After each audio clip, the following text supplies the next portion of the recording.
I am deeply aware of this great inheritance and of the duties and heavy responsibilities of sovereignty. The words fell like thunder through the ancient halls of Buckingham Palace. Effective immediately, Camilla Parker Bowles is no longer Queen of the United Kingdom. King Charles III stood before the nation, his voice measured, deliberate, each syllable cutting through centuries of royal protocol like a blade through silk. The chamber froze, not a breath, not a whisper, just the weight of history being rewritten in real time.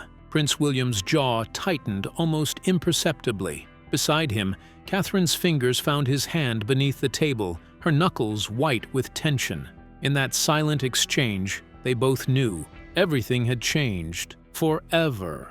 But what could possibly drive a king who waited 70 years for his crown to issue such a devastating decree? What revelation, what betrayal, what unforgivable act had shattered the royal family from within?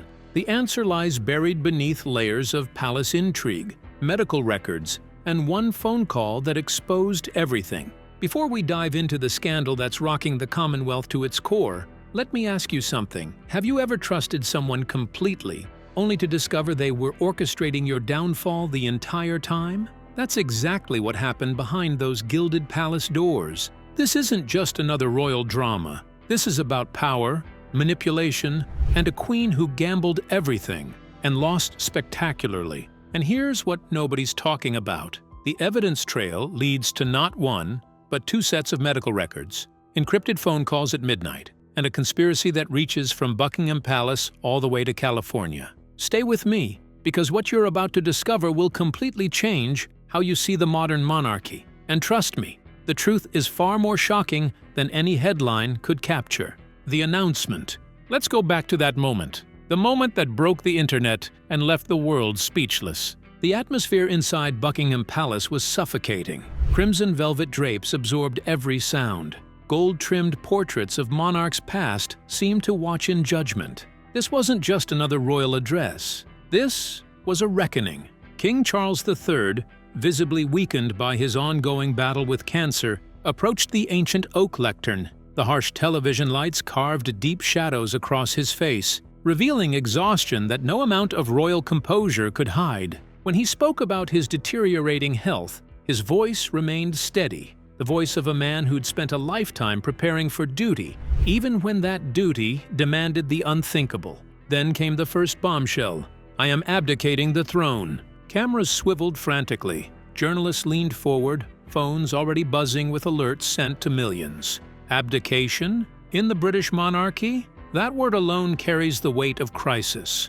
It's what Edward VIII did for love, what marks the end of an era. But Charles wasn't finished, not even close. His gaze shifted, hardening as it landed on Queen Camilla. She stood radiant in emerald green, the picture of regal composure, a woman who'd survived decades of public scrutiny and finally claimed her crown. She expected this to be William's moment, a ceremonial passing of power. Her role? The dignified stepmother, supporting the transition. What she didn't expect was what came next. The accusation. Queen Camilla is hereby stripped of all royal titles and privileges. The room seemed to tilt on its axis. Even William, a man trained from birth to control every facial expression, couldn't hide his shock. Catherine remained perfectly still, but her clasped hands betrayed the earthquake happening inside her mind. The justification? Devastating. Camilla was accused of falsifying the king's medical records,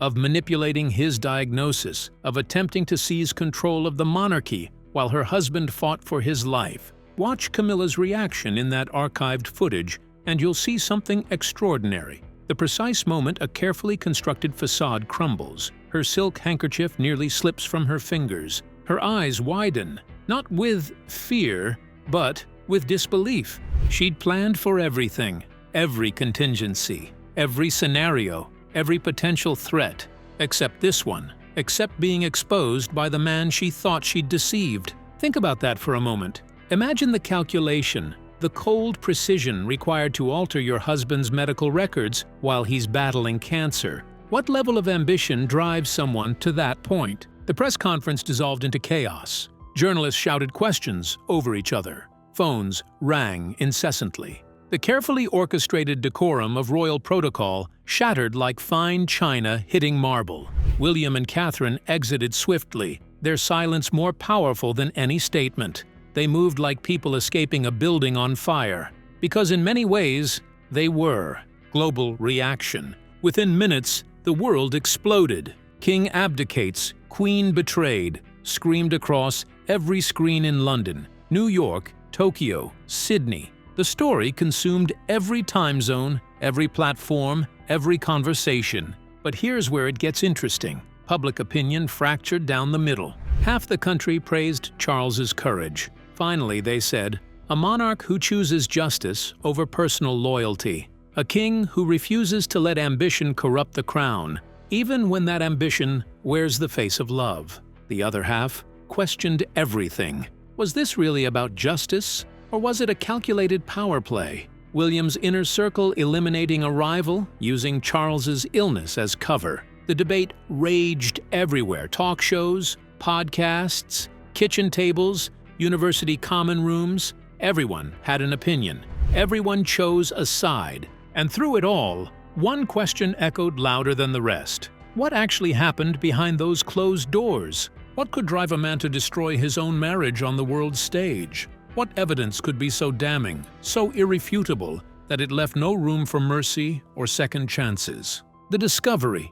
To understand that, we need to go back 7 days. Before the abdication, before the accusations, before everything unraveled, Sandringham Palace. A private royal retreat prized for its seclusion and tranquility. It's where the family goes to escape the cameras, the scrutiny, the endless performance of monarchy. It was Charles and Camilla's wedding anniversary. Despite the relentless pain from his illness, Charles had insisted on preparing a personal gift, a traditional brooch he'd chosen himself, nestled in dark green velvet. He wanted to present it personally, a quiet, romantic gesture for the woman he'd fought a lifetime to love. Picture him moving slowly through those corridors, a small lantern casting wavering light across ancestral portraits. He wasn't King Charles III in that moment. He was simply a husband, seeking an intimate moment with his wife. Then he heard her voice. Normally, Camilla's tone carried warmth,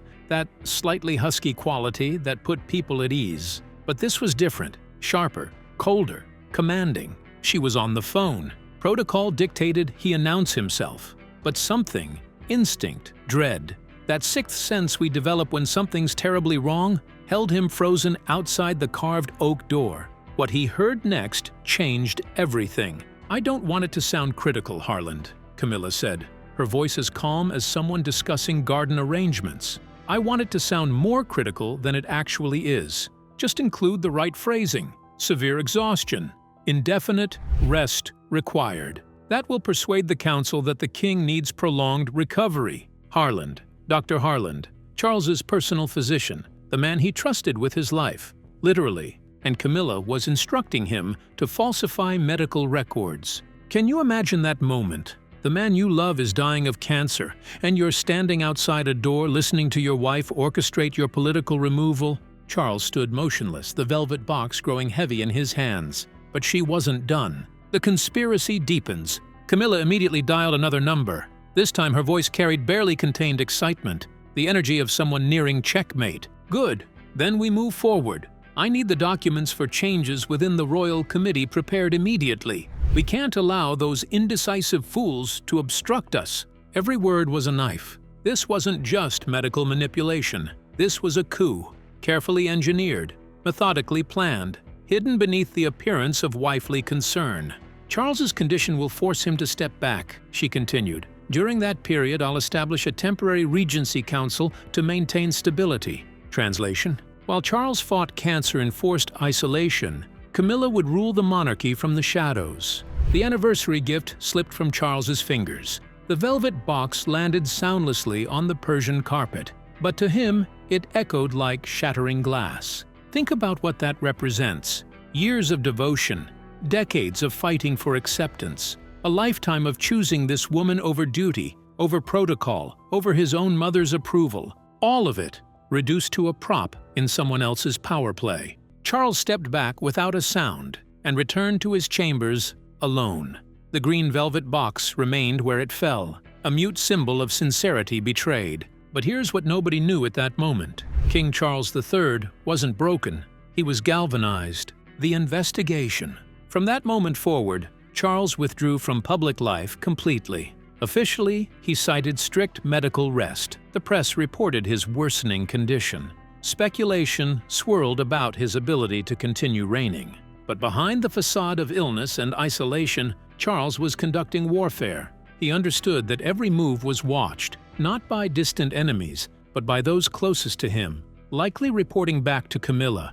So he moved with surgical precision, drawing on instincts honed during his Royal Navy service and lessons absorbed from watching Queen Elizabeth II rule with quiet, devastating effectiveness. His first move? The private library at Buckingham Palace, a serene chamber where generations of royal history lay archived and sealed. There, he accessed confidential medical records, and what he found was explosive.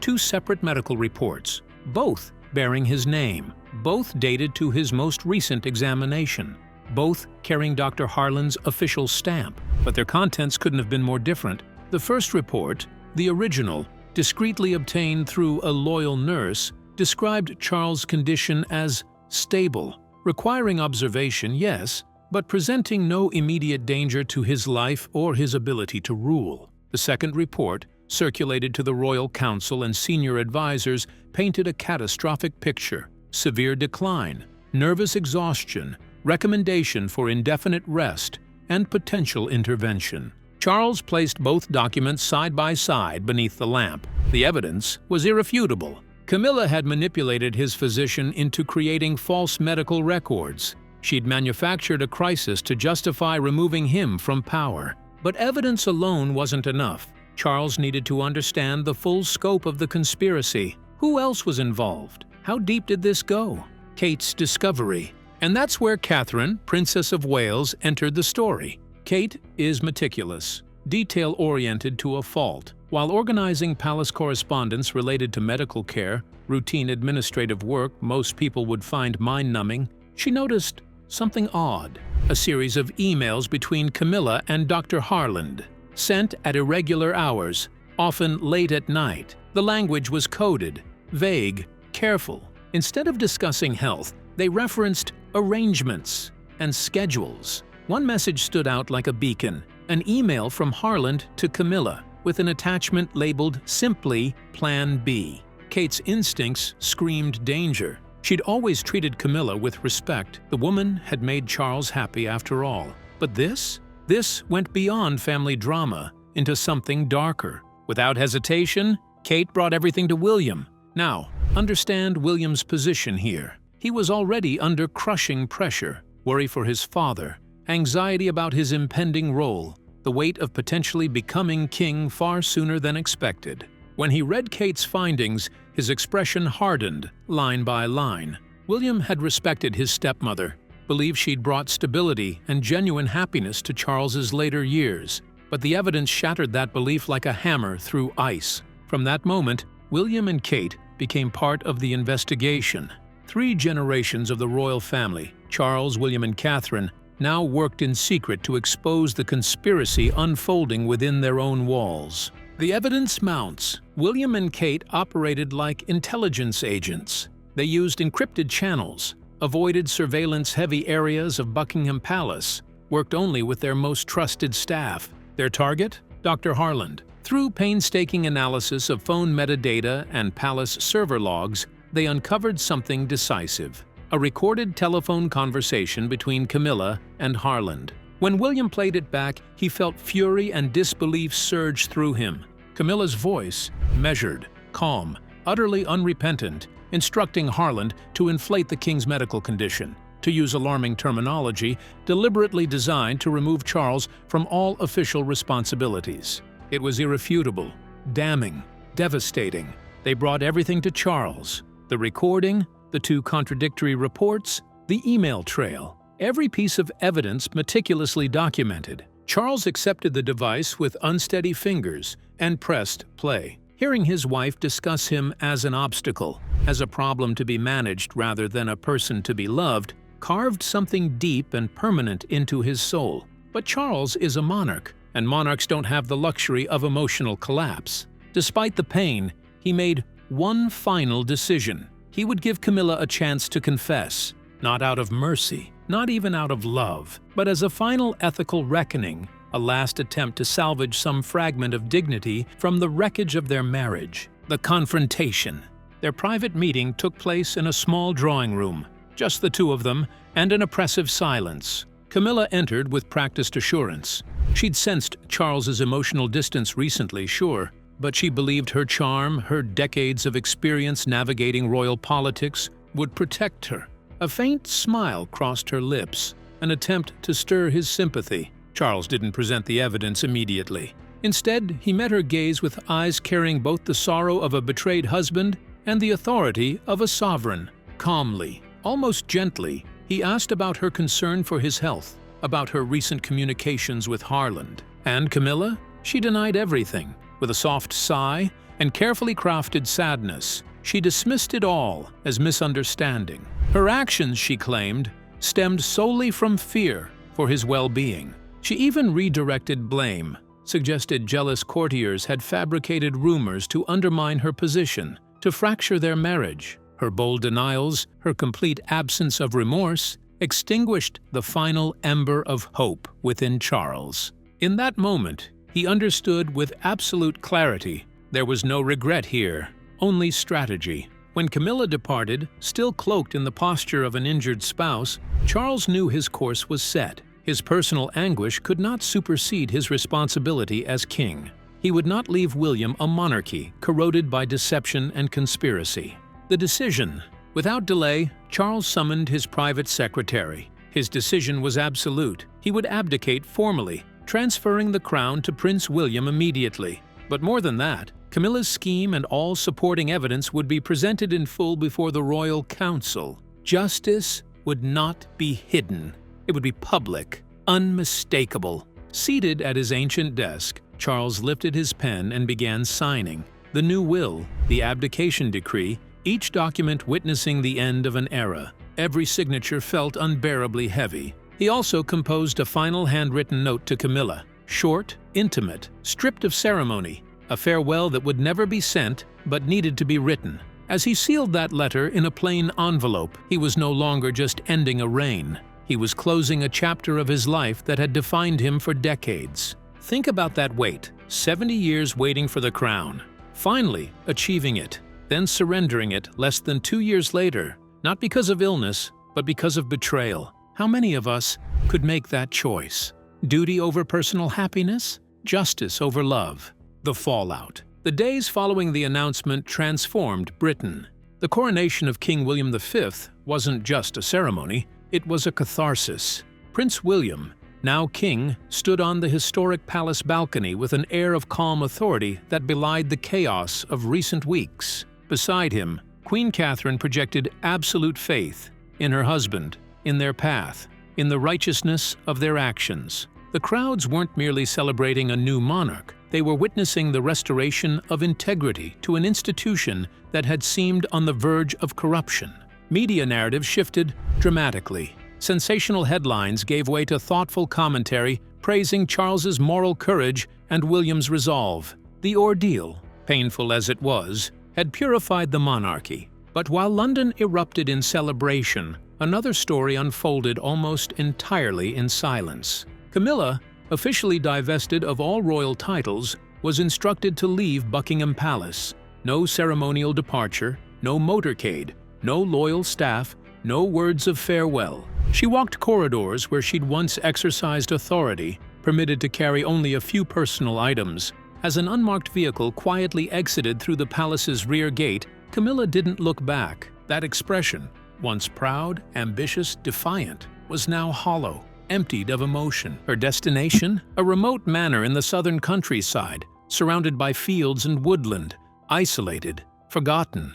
It was a sentence of solitude, silent, enduring, and heavier than any visible punishment. Charles's retreat. Meanwhile, King Charles, former King Charles, prepared to step away from public life entirely. He withdrew to a private estate, dedicating himself to recovery and to the quiet he'd been denied his entire life. Distance from the capital brought unexpected peace.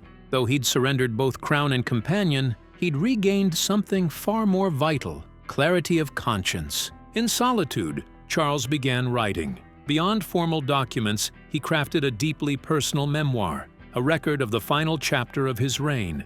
Its pages traced everything: the discovery of betrayal, the secret investigation with William and Kate, the day he pronounced judgment before the royal council. In the closing passages, he reflected on destiny and choice, on the anguish of holding someone you love accountable, on the strange freedom found in placing duty above emotion. One particular passage stands out. Charles wrote about the sealed letter to Camilla, the one he never sent. It rested on his desk, a quiet remnant of a relationship defined by both devotion and conflict. He knew no words could fully express the depth of his disillusionment or the finality of their separation. In the final lines of his memoir, his handwriting steady and strong, he wrote, "Love can blind obscuring judgment for years. Justice never does. It demands clarity, absolute and unforgiving, even when that clarity destroys personal happiness." The broader conspiracy. But here's what most people missed in the chaos. Camilla's scheme wasn't the only conspiracy threatening the royal family. Remember Meghan Markle? This story has tentacles reaching all the way to California. While Charles battled Camilla's betrayal, Catherine was fighting another war entirely, one involving falsified DNA tests, forged documents, and an attempt to undermine Prince George's legitimacy. The investigation uncovered a shocking trail: encrypted messages, underground facilities specializing in fake documents, financial transfers traced back to accounts linked to Meghan's personal secretary. Kate didn't just stumble onto this. She hunted it down with the same meticulous precision she'd applied to uncovering Camilla's emails. The fake DNA test, designed to cast doubt on George's parentage, was traced to a facility on London's outskirts. When confronted with transfer evidence and emails, the facility's director confessed everything. "I received orders from an intermediary," he testified, voice trembling. Detailed design samples, money transferred through 3 layers of accounts. Kate presented all evidence at a closed meeting at Buckingham Palace: the fake reports, the transfers, order emails, confessions, technical analysis. "We cannot let this drag on," she said, her voice ringing with authority that silenced the room. The public press conference that followed was devastating. Kate stepped before cameras, calm but fierce, and systematically dismantled the conspiracy. New DNA results, conducted at the Royal Laboratory under strict independent supervision, confirmed blood relation between her and George at 99.999%. Undeniable. William stood beside his wife, his voice deep and warm. "Our family was attacked in a cowardly way, but truth always triumphs." Meghan's reckoning. In Montecito, Meghan watched the press conference live. Her face paled as each piece of evidence was announced. She turned off the TV and slumped in her chair, unable to speak. For months, she'd believed herself untouchable, an ocean away, protected by distance and careful intermediaries. She'd miscalculated catastrophically. That night, Meghan sat in her office, deleting old messages, burning handwritten notes, but she knew it was too late. What had been sent could not be retrieved. Calls from lawyers arrived, warning messages, all signaling a bigger storm forming. She thought of George, the boy she'd met a few times, innocent and adorable. A fleeting remorse passed through her, quickly drowned by worry for her own future. Harry entered the room, worried, asking what was wrong. Meghan could only shake her head. The conspiracy she'd orchestrated from afar, believing herself insulated by geography and plausible deniability, had collapsed completely. And the consequences? They were just beginning. The new era. Back in Windsor, peace gradually returned. Kate sat beside George in the nursery, reading to him as usual. The boy laughed happily. No more confused questions, no more fear. "Mommy will always protect you," she whispered. And in Kate's heart, she knew the battle wasn't over, but she'd won the turning point. King William's coronation ceremony unfolded with rare gravity. The crowd sensed they weren't just celebrating a new monarch, they were welcoming a renewed era defined by honesty, accountability, and restored trust. The monarchy had been tested, attacked from within by ambition and from without by conspiracy, and it had survived, purified, strengthened, ready for whatever came next. Charles, watching from his private estate, felt a complex mixture of emotions: pride in William, faith in Catherine, relief that the crown would pass to hands he trusted absolutely, and yes, grief for what he'd lost. Reflection. As Charles closed his memoir manuscript, a solemn bell tolled in the distance, the deep resonance of palace chimes announcing another formal ceremony.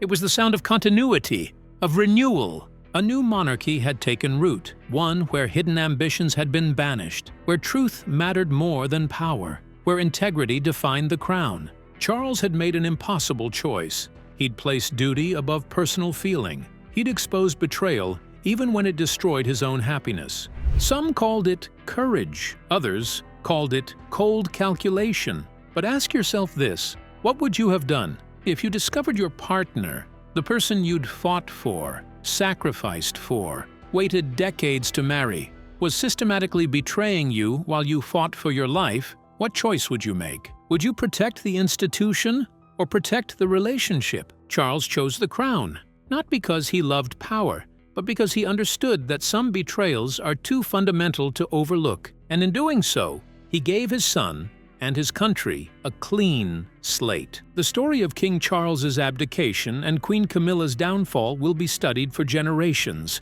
It's a reminder that even in the 21st century, even in an age of Instagram and Twitter, the monarchy still operates by ancient rules, rules where betrayal carries consequences, where duty supersedes emotion, where justice remains absolute. 3 women were at the heart of this crisis: Camilla, who gambled for power and lost everything; Meghan, who conspired from afar and now faces reckoning; and Catherine, who fought with quiet ferocity to protect her family and won. 3 men were tested: Charles, who chose integrity over love; William, who accepted a crown he never expected so soon; and George, an innocent child caught in the crossfire of adult ambition. But here's the question I'll leave you with. Was King Charles's decision to abdicate and expose the truth the act of a monarch placing duty above personal feeling? Or was it a personal act of vengeance against his wife's betrayal? Justice or revenge? Duty or heartbreak? Courage or cruelty? The answer probably depends on where you stand, on whether you believe monarchs should be held to higher standards than ordinary people, on whether you think love should ever excuse betrayal. What do you think? Drop your thoughts in the comments below. Was Charles right to expose Camilla publicly? Should he have handled it privately?